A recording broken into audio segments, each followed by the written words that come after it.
Hai semuanya, kegagalan itu seperti guru galak, tapi jujur. Dia datang tanpa diundang, bikin hati sakit, kadang bikin malu, dan seringnya bikin kita pengen nyerah aja. Tapi coba deh kita ubah sedikit cara pandang kita. Bagaimana kalau kita lihat kegagalan bukan sebagai musuh yang harus dihindari mati-matian, tapi justru sebagai guru yang punya banyak pelajaran penting buat kita.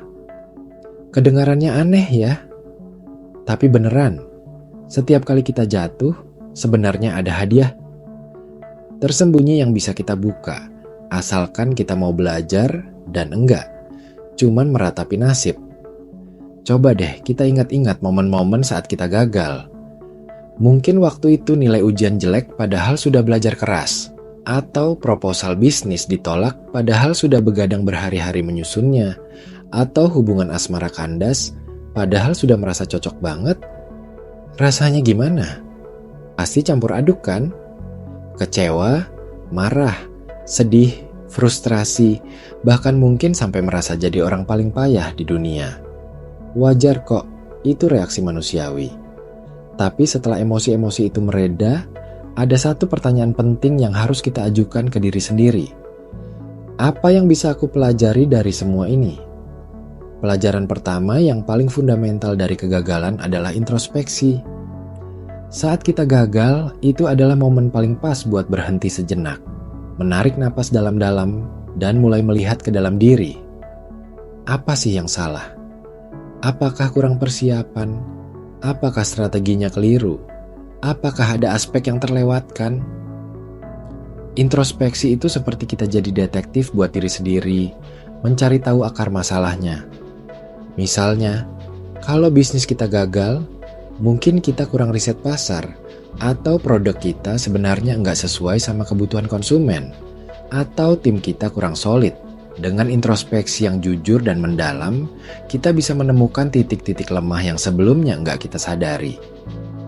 Ini penting banget, karena tanpa tahu di mana letak kesalahannya, kita akan terus mengulangi kesalahan yang sama.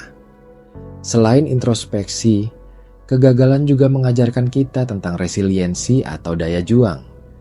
Bayangkan sebuah pohon yang diterpa badai. Mungkin dia kehilangan beberapa daunnya, bahkan ada dahan yang patah. Tapi dia nggak menyerah. Dia tetap berakar kuat di tanah, dan ketika badai reda, dia akan tumbuh kembali, bahkan mungkin jadi lebih kokoh dari sebelumnya. Begitu juga dengan kita. Kegagalan itu ibarat badai yang datang mengguncang hidup. Rasanya sakit dan bikin kita terjatuh. Tapi pilihan ada di tangan kita. Mau terus tergeletak atau bangkit dan mencoba lagi. Setiap kali kita memutuskan untuk bangkit setelah kegagalan, itu adalah bukti bahwa kita punya daya juang. Kita belajar untuk nggak mudah menyerah, untuk terus mencoba, bahkan ketika segalanya terasa sulit. Ini adalah modal berharga banget buat menghadapi tantangan hidup di masa depan. Enggak, cuma itu. Kegagalan juga seringkali membuka mata kita pada alternatif dan solusi baru. Kadang, saat kita terlalu fokus pada satu cara atau satu tujuan, kita jadi buta terhadap kemungkinan lain. Nah, kegagalan itu seperti tamparan keras yang menyadarkan kita. Oke, cara ini nggak berhasil. Sekarang apa? Ini memaksa kita untuk berpikir di luar kotak, mencari strategi lain, atau bahkan mungkin mengubah tujuan awal kita. Misalnya, kita gagal diterima di universitas impian. Rasanya hancur banget kan? Tapi mungkin itu justru membuka jalan untuk kita menemukan passion baru di bidang lain, atau malah mencoba jalur pendidikan yang enggak pernah kita pertimbangkan sebelumnya.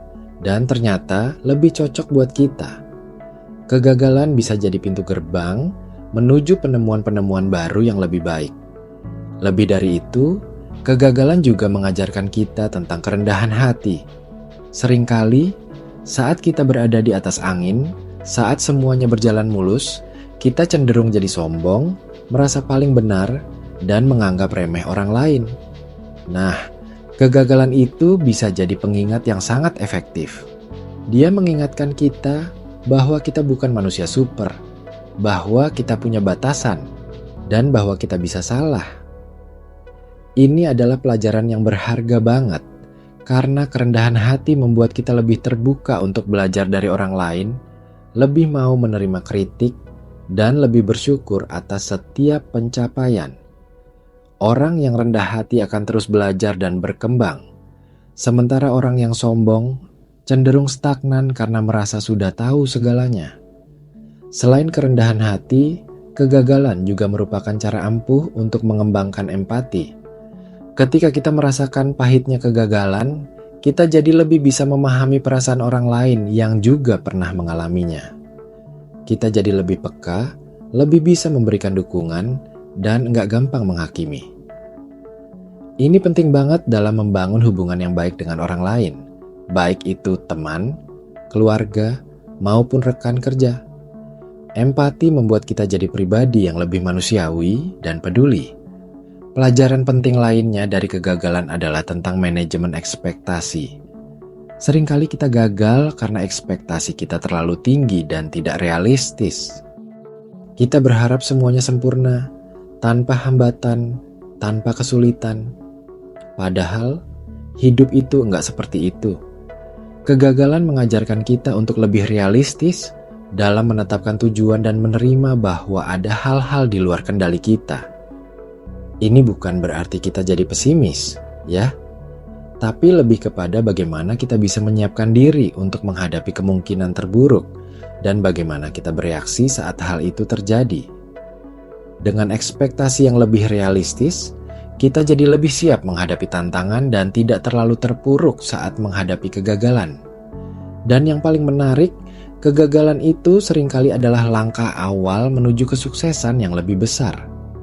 Banyak banget orang-orang sukses di dunia ini yang perjalanan hidupnya penuh dengan kegagalan. Thomas Edison gagal ribuan kali sebelum akhirnya menemukan bola lampu. Walt Disney dipecat dari koran karena dianggap kurang punya ide.